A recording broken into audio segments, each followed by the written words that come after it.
I wanted to start here. You had mentioned before that your father didn't want you to get into wrestling. Is that Right. correct? Yes. So why is that? Well, I mean, my dad, and my mom, neither one of them wanted me to be a wrestler. And it wasn't because of the wrestling itself.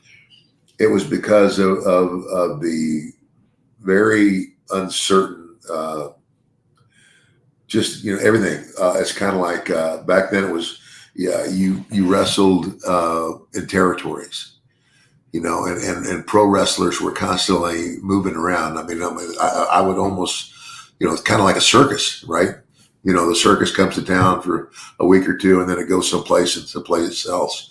Uh, but it was like, and then as for territorial wrestling, say for example, they bring me in, as a brand new babyface, good guy.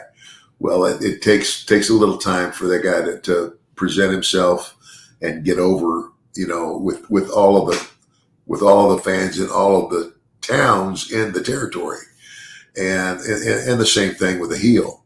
It takes time, and then the thing is, so you do a program with somebody, and that program, first match the heel beats you. The second match he finds another way, even though you beat him up physically, he cops another win, and then eventually you get to that blow off match.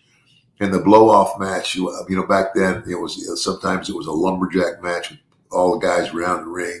So, you can't run. If you get thrown out of the ring, you get thrown right back in. A cage match, like one of the things where they would tie what do you call it, a chain match where, you've got to link the chain. You're tied to one end of it, and your opponent's tied to the other end of it, so you can't get away. So those were the blow off matches back then, and that's what the people had to look forward to. But once you've done that blow off match, now if you're the good guy, it's a lot easier to stay in a territory because everybody loves you.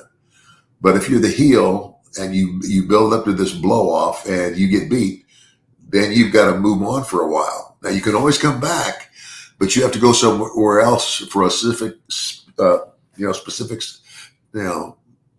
some time period before you can come back there and start again. And that was back in the days of territorial wrestling. And I think that's the biggest thing that my mom and dad had was, it was kind of like, you always want something, better for your children. And, or, not as, and that was, like, it's a hard lived life when you have to move around like that constantly.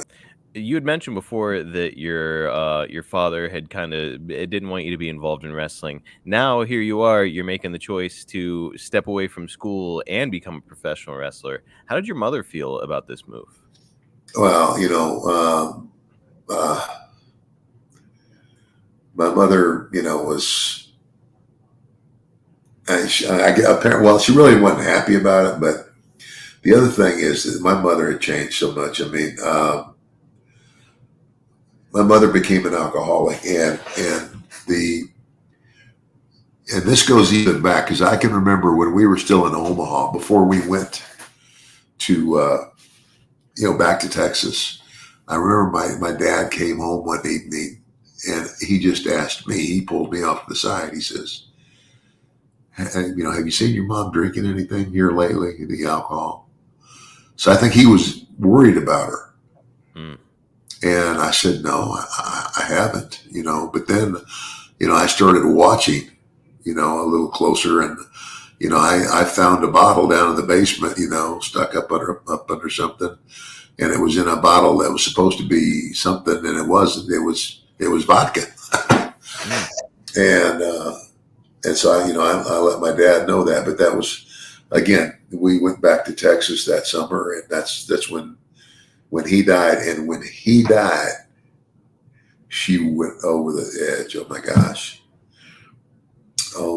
I couldn't believe it. Well, so you weren't exactly taking notes from your mother at the time then. She was struggling with alcoholism, so it's, you had made your choice and that was that you're getting into wrestling. Yeah, Okay. yeah, yeah.